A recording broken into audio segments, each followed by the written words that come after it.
ఇక 10 సీట్లు పక్క మరో 6 ఫోకస్. సికింద్రాబాద్, చెవెల్లా, మల్కాజ్గిరి, మహబూబ్ నగర్, కరీంనగర్ లో బీజేపీతో గట్టి పోటీ.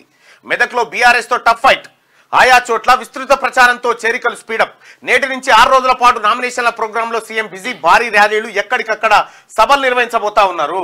సో 10 సీట్లు పక్క మరో 6 ఫోకస్ పెట్టింది కాంగ్రెస్ పార్టీ.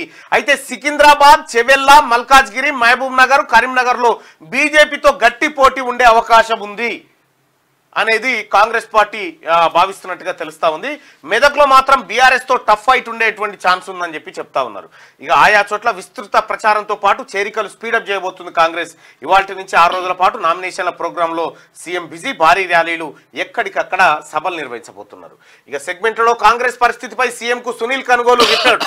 సెగ్మెంట్లలో కాంగ్రెస్ పరిస్థితి ఎట్లా ఉంది, ఏం కథ, ఎవరికి గెలుపు అవకాశాలు ఉన్నాయి, ఎవరు ఏ పని చేస్తే గెలుస్తారు, ఏ చేరికలు ఎలా ఉండాలనే దానిపైన ఒక సమగ్ర నివేదికను ముఖ్యమంత్రికి అందజేసినట్టుగా తెలుస్తా ఉంది. ఇక పోటాపోటీ సీట్లలోనూ గెలుపు కోసం రేవంత్ ప్రత్యేక వ్యూహాలు.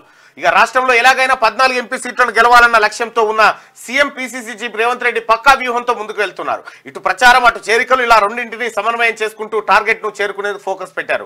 రాష్ట్రంలో 17 ఎంపీ సీట్లు ఉండగా ఇందులో 10 సీట్లలో గెలుపుపై రేవంత్ ఫుల్ కాన్ఫిడెన్స్ తో ఉన్నారు. పార్టీ సర్వేలోనూ ఈ 10 చోట్ల విజయం పక్కా అని తేలింది. ఇక హైదరాబాద్ ను మినాయిస్తే సికింద్రాబాద్, చెవెల్లా, మల్కాజ్గిరి, మహబూబ్ నగర్, కరీంనగర్, మెదక్ సీట్లలో ప్రత్యర్థి పార్టీలతో గట్టి పోటీ ఉందని రేవంత్ కు కాంగ్రెస్ వ్యూహకర్త సునీల్ కనుగోలు తాజాగా రిపోర్ట్ ఇచ్చారు. పోలింగ్ కు మరో 3 వారాల వ్యవధి మాత్రమే ఉన్నందున వెంటనే ఆయా సెగ్మెంట్లో ప్రత్యేక కార్యాచరణ రెడీ చేసుకోవాల్సిన అవసరాన్ని ఆయన తన రిపోర్ట్ లో వివరించారు.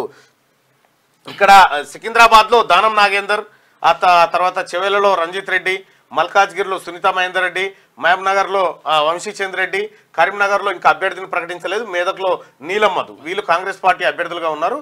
అయితే వీళ్ళకు కొద్దిగా టఫ్ ఫైట్ ఉందనేది రిపోర్ట్ లో చెప్పినట్టుగా